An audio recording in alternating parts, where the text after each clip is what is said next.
Hello everyone. Today I'm going to tell you about very important topics of C language. You know what? जब भी हम C start करते हैं ना तो फिर हम वही सिंटैक्स देखते रहते हैं लेकिन हमें कुछ पता नहीं चलता कहाँ पे क्या कैसे चल रहा है। और बहुत सारे स्टूडेंट को ऐसे इशू आती रहती है और वो अच्छे से सी कर नहीं पाते। फिर जाकर उनको जावा C++ में बहुत ज़्यादा प्रॉब्लम होती है। तो फिर इन सारी प्रॉब्लम का एक ही रूट वर्ड होता है कि क्योंकि उनको पता नहीं तो what is the rule of making a C program. हमारे सी प्रोग्राम में एक कुछ 10 रूल्स हैं। अगर आप उसको फॉलो करते हो तो आप स्टार्टिंग से सी को एक बार ब्लूप्रिंट आपके माइंड में मिल जाएगा, ये सी प्रोग्रामिंग कैसे होती है और इसको कैसे यूज़ करना है, कहाँ पे इसका क्या सिंटैक्स होता है, वो सारा कुछ क्लिप्स एंड क्लियर हो जाएगा आपको। ओके, तो स्टार्ट करते हैं। हमारे पास टोटल 10 सी प्रोग्रामिंग के रूल्स हैं जिसमें आते हैं। सबसे पहला आ जाता है, स्टार्टिंग होता है फर्स्ट से, C is a functional programming language. Yes, C एक फंक्शनल प्रोग्रामिंग लैंग्वेज होता है। बात करेंगे ये फंक्शनल का मतलब क्या होता है। Okay, C program requires at least one function. Yes, अगर आपको कोई भी सी प्रोग्राम बनानी है तो उसके लिए आपको एटलीस्ट एक फंक्शन की ज़रूरत पड़ेगी। और वो कौन सा फंक्शन है वो हम बात करते हैं। C program requires main function to run, so that जो आपका सेकंड पॉइंट था, C program required at least one function, तो वो कौन सा फंक्शन है वो हमें पता चल गया। थर्ड पॉइंट में क्या था, C program required main function to run. अगर सी प्रोग्राम में एक भी मेन फंक्शन नहीं होगा, एक भी मतलब एक ही मेन फंक्शन होता है, सो वो रन नहीं हो पाएगा। ओके, एक बात हो गई क्लियर आपकी, क्योंकि सी प्रोग्राम में मेन फंक्शन होना बहुत ज़्यादा ज़रूरी है। यस, फोर्थ पॉइंट आता है, every C program start from main function and end with main function only, so that पूरा सी प्रोग्राम किस पे डिपेंड करता है, अपना मेन फंक्शन पर ही। क्योंकि जो starting point of the program है वो क्या है, मेन फंक्शन है, और ending main function. Yes, so हमें कुछ इस टाइप से डिज़ाइन करना है अपने प्रोग्राम को ताकि हमारा जो प्रोग्राम है वो मेन फंक्शन पे ही स्टार्ट हो, और जब मेन फंक्शन का जो लास्ट करली ब्रैकेट आएगा वहाँ पर अपना फंक्शन खत्म हो जाए। समझ रहे हो। यस, अब अपना फिफ्थ पॉइंट है, C program not allow function inside function. ये क्या है आगे हम बात करेंगे। In C program one function can call another function. Yes, बेशक करते हैं कॉल। आगे देखेंगे कैसे एक प्रोग्राम दूसरे फंक्शन को कॉल करते हैं। आपको कुछ कुछ वो आपको इमेजिनेशन हो रहा होगा कि एक सी प्रोग्राम में एक मेन फंक्शन आएगा, वो मेन फंक्शन सारे फंक्शन को कॉल करेगा, तो फिर कुछ उस टाइप का ही है। ठीक है, नेक्स्ट आता है सेवंथ पॉइंट है, declaration of function in C. हम देखेंगे कि कैसे फंक्शन की डिक्लेरेशन करते हैं। C is a case sensitive language. Yes, बहुत इंपॉर्टेंट पॉइंट है ये एट्थ वाले, क्योंकि एक सी प्रोग्राम एक केस सेंसिटिव लैंग्वेज है। मतलब उसमें जो केसेस होते हैं जैसे कि alphabets, upper case, lower case, वो सेंसिटिव होता है। इसका मतलब कि आप बताएंगे आपको भी। ठीक है, नेक्स्ट पॉइंट है, C support two types of function. अब वो किस टाइप के दो फंक्शंस हैं वो हम अभी देखेंगे। Yes, and tenth point and last is, C program required compilation to develop. Yes, so that let's get start with first point is that अपना क्या है, C is a functional programming language. जैसे functional programming language होता क्या है असल में, क्या है ये। देखिए, हम प्रोग्रामिंग है क्या, एक सेट ऑफ कोड्स है, सेट्स ऑफ लाइन है। जो सेट्स ऑफ लाइन है वो एक दूसरे पे डिपेंड करता है। ठीक है, मान लीजिए आपने वेरिएबल बनाया जिसमें कुछ इनपुट किया है आपने, मतलब 5 किया है, और सेकंड वेरिएबल बनाया जिसमें आपने 6 किया है, और जो थर्ड वेरिएबल है वो उसका क्या कर रहा है, वो सम कर रहा है। तो जो थर्ड वेरिएबल है ऊपर के दो वेरिएबल पर डिपेंड कर रहा है।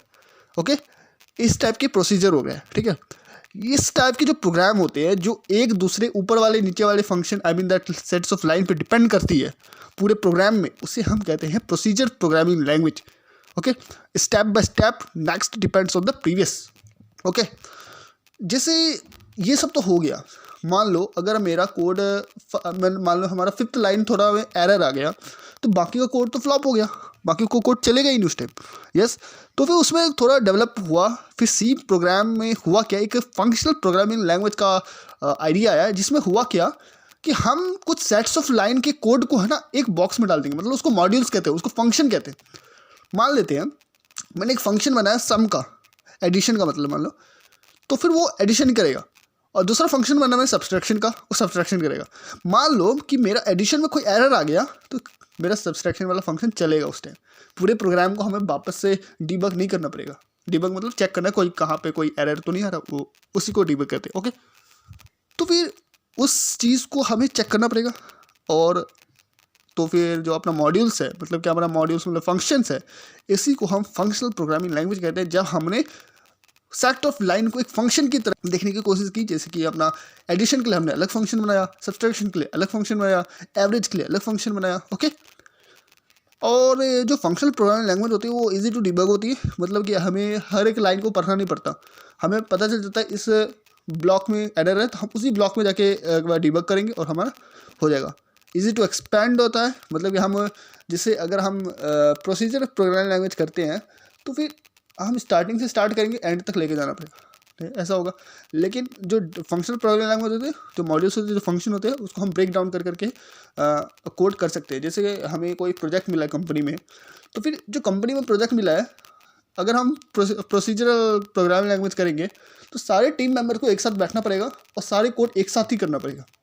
बट जो फंक्शनल प्रोग्रामिंग लैंग्वेज का एक फ़ायदा होता है क्योंकि हम है ना अपने वर्क को डिवाइड कर सकते हैं। मान लो आपने मॉड्यूल 1 के लिए आप काम करोगे, मॉड्यूल 2 के लिए आप, मॉड्यूल 3 के हाँ ये करेगा, और उस सबको कंबाइन करके अपना पूरा प्रोग्राम तैयार हो सकता है। ओके, और इजी टू रिवाइज भी होता है फंक्शनल प्रोग्रामिंग लैंग्वेज, मतलब कि हम रिवाइज कर सकते हैं। मतलब डेवलपर 1 के कोड में कोई एरर आ रहा है तो हम डेवलपर 1 को टारगेट करेंगे, उसको बताएंगे क्या एरर है, वो डिबग करके दे हमें। ओके, ये होता है एडवांटेज ऑफ मॉड्यूल। जो फंक्शन होता है उसका क्या एडवांटेज होते हैं, मान लेते हैं हम उसका इतना एडवांटेज बहुत ज़्यादा इंपॉर्टेंट है। मतलब मॉड्यूल ए मॉड्यूल 2 पे डिपेंड करता है, मॉड्यूल 2 मॉड्यूल 3 पे डिपेंड करता है।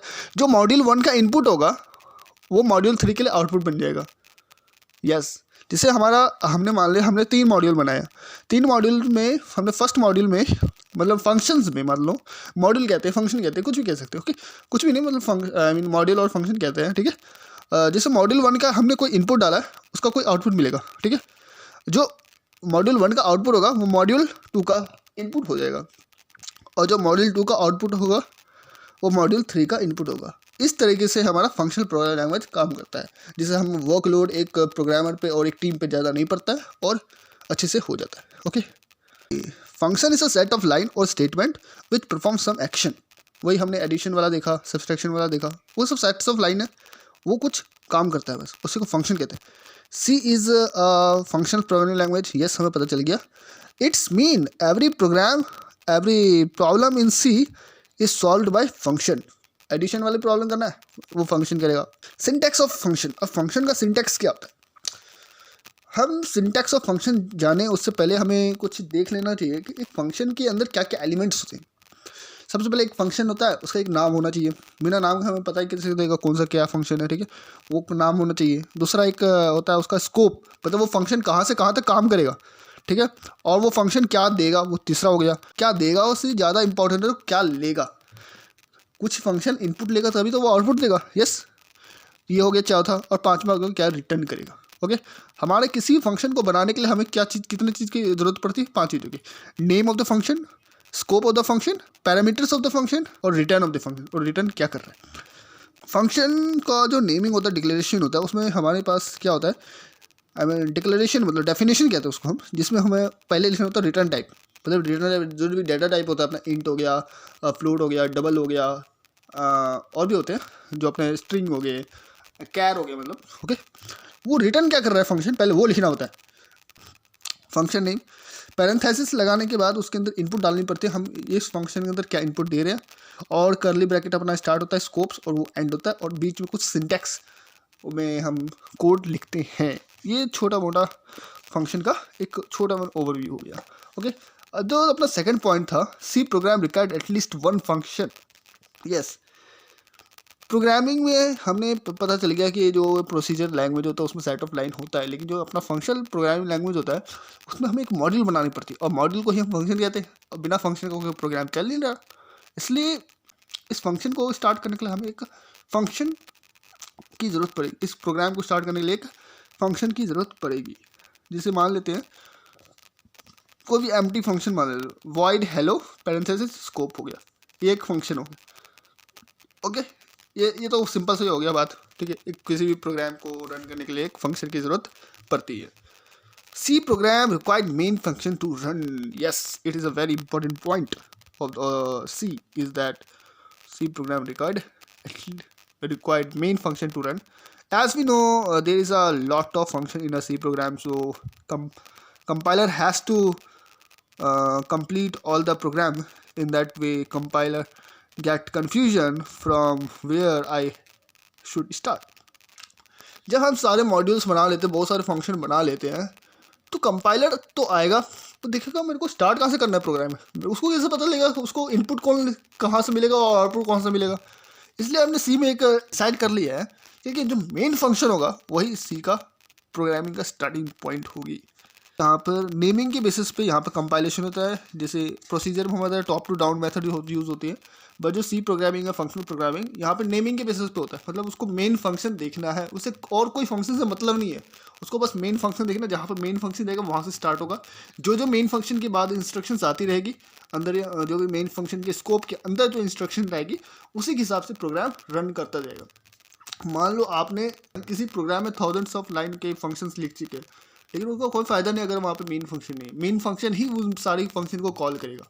ओके, और मेन फंक्शन को कॉल कौन करता है? ऑपरेटिंग सिस्टम करता है. ठीक है, बाकी सारे फंक्शन को मेन फंक्शन कॉल करता है और बाकी फंक्शन करते मिल गए, लेकिन मेन फंक्शन को ऑपरेटिंग सिस्टम कॉल करता है. ठीक है, और यही है. और फोर्थ पॉइंट कहता है every C program start with main function and end with main function only. Yes, okay, समझ गए क्यों मैंने बता दिया कि सारे फंक्शन को main function, I mean starting point main function है तो एंड भी मेन फंक्शन ही करेगा. यस, एंड फिफ्थ पॉइंट है अपना C program not allow function inside a function. Okay, C program allow नहीं करता किसी फंक्शन के अंदर एक और फंक्शन क्रिएट कर दो. यस, हम फंक्शन के अंदर फंक्शन को कॉल कर सकते हैं, लेकिन फंक्शन के अंदर किसी और फंक्शन को क्रिएट नहीं कर सकते. Okay, in C program one function can call another function. ये समझ गए हम, एक फंक्शन दूसरे फंक्शन को कॉल करता है, और जो सी प्रोग्राम में जो मेन फंक्शन उसको ऑपरेटिंग सिस्टम कॉल करता है. और डिक्लेरेशन ऑफ फंक्शन हमने देख चुका है. हमारा जो सी होता है वो दो टाइप्स के फंक्शन को सपोर्ट करते हैं. पहला फंक्शन वो होता है जो प्री डिफाइंड हो, पहले से हेडर फाइल में पड़े हुए हैं, वो होता है प्री डिफाइंड फंक्शन. और दूसरा होता है यूज़र डिफाइंड फंक्शन, जो अपना यूज़र डिक्लेयर करके फंक्शन को उसको डिफाइन करता है. डिफाइन मतलब उसके लिए प्रोग्राम लिखता है उस फंक्शन के लिए. एक इंटरेस्टिंग बात बता दूं, जो अपना मेन फंक्शन होता है वो एक यूज़र डिफाइंड फंक्शन होता है, उसी के बेसिस पे सारा प्रोग्राम रन होता है. ओके, और प्री डिफाइंड फंक्शन को तो समझ गए आप क्या होता है, हेडर फाइल में पहले से पड़े होते हैं. उसके कुछ एग्जांपल्स दे देता हूँ. प्रिंट एफ हो गया, स्कैन एफ हो गया, ऐसे बहुत कुछ पढ़ोगे आप आने वाले टाइम में. और जो यूज़र डिफाइंड फंक्शन होते हैं, जो यूज़र डिफाइन करते हैं उस फंक्शन को, उसके लिए कोड लिखते हैं, करली ब्रैकेट लगाते हैं. सो जो भी इनिशियल पॉइंट्स होते हैं वो सारा. यस, बस यही था. और जो केस सेंसिटिव होता है वो तो आपको पता ही है. जो सी प्रोग्राम में जो मेन होता है वो आपको स्मॉल लेटर में लिखना पड़ेगा. अगर आपको कैपिटल लेटर में लिखते तो फिर वो एरर देगा, क्योंकि कंपाइलर को समझ में आएगा ही नहीं वहाँ पर मेन फंक्शन कहाँ है, उसको जहाँ से कॉल करना, उसको रन करना स्टार्ट करना है. सो that's that for today. Have a nice day. Goodbye. See you in next video. Thank you.